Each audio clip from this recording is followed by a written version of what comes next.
जय जगन्नाथ। नमस्कार प्रिय दर्शक बंधु, मु ज्योतिषाचार्य प्रमोद पर्पण आपण मानक स्वागत करुच्ची आपण मानकर प्रिय चैनल एस्ट्रो कल्याण चैनल। प्रिय दर्शक बंधु, जो व्यक्ति मान चैनल को देखुं सब्सक्राइब करना सब्सक्राइब करूँ, लाइक करूँ, अधिक अधिक शेयर करूँ। एवं आसतु जानिमा देवगुरु बृहस्पति चलन 1 जून 2026 मसीहा रात्र 1:48 यानी 2 तारिख प्रातः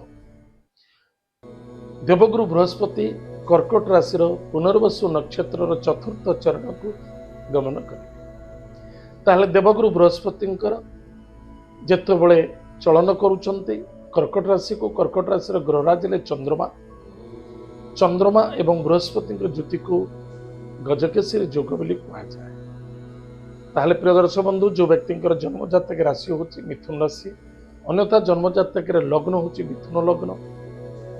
जदि आपण पाखे जातक ना नाम राशि हूँ मिथुन राशि, निश्चित एपिसोड देखु, प्रतिकार बहुत लाभ रही। प्रिय दर्शक बंधु, आज आम जाना मिथुन राशि। मिथुन राशि द्वितीय भाव हेले कर्कट राशि।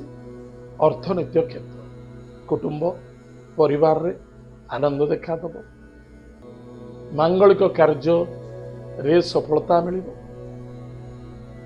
परिवार मध्य त्रुटि जाइथिबा बा परिवार मध्य जो विशृंखल हो जाइतिला, घर भांगी जाइतिला, पुनः जोड़िबार संभावना देखा दउछि।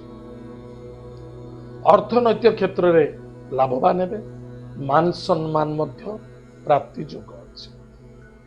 शत्रु मानक ठारू विजय प्राप्ति हेबे। पुलिस मैटर कोर्ट कचेरी फसी जाइथिबा जोगु सेतरे मध्य आपनको दंड मुक्ति मिलिबो। दाम्पत्य जीवन आनंद सुख मधुमय देखा दब। विवाह मांगलिक कार्य मध्य देखा दउछि। भाग्य रे उदय देखा दब। दूर यात्रा विदेश यात्रा भ्रमण योग मध्य अछि। कर्म क्षेत्र रे प्रमोशन पोजिशन इंक्रीमेंट सफलता मध्य मिलिबो। जो पिला माने कर्म क्षेत्र पई व्यस्तता थिले, कर्म क्षेत्र प्राप्ति होनुतिला, सत चेष्टा कले भी मध्य सफलता पाई पारुनथिले, सेमानक पाई अमृतमय हबो। सफलता निश्चित रूप से मिलिबो एवं कर्म क्षेत्र रे योगदान देबे। किंतु मन रखिथिबा दरकार, पिता पुत्र मध्य श्रद्धा आदरता रखिबा। जहा मिलुची जेमिति मिलुची जो भली मिलुची ताकू संतुष्टि शांति रूप से जदि ग्रहण करुचंती ताले अधिक अधिक लाभवान हेबे। मन को स्थिर रखा आवश्यकता अच्छे, विचलित होगा उचित नुहे, कन्फ्यूजन अधिक हूँ ना। वाणी व्यवहार प्रति यथेष्ट ध्यान दियंतु। जल्दबाजी होई कौन सी कार्य करंतुनी।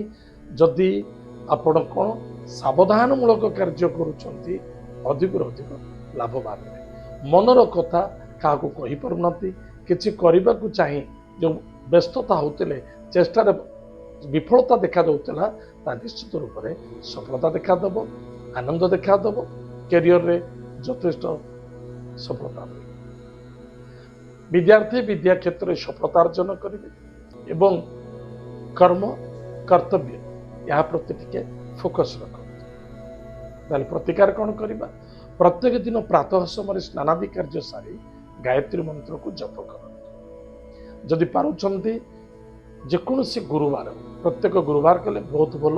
गुरुवार दिन हलदिया खेचड़ी घी पकई सेवन करंतु, हलदी पानी रे स्नान करंतु एवं हलदिया तिलक मस्तक रे टीका धारण करंतु। बृहस्पति महाग्रह मंत्र को जप करंतु।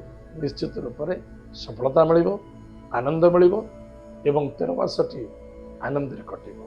ताहले प्रिय दर्शक बंधु, आज हम जानिले मिथुन राशि व्यक्ति मानक देवगुरु बृहस्पति चलन बड़ अमृतमय हम।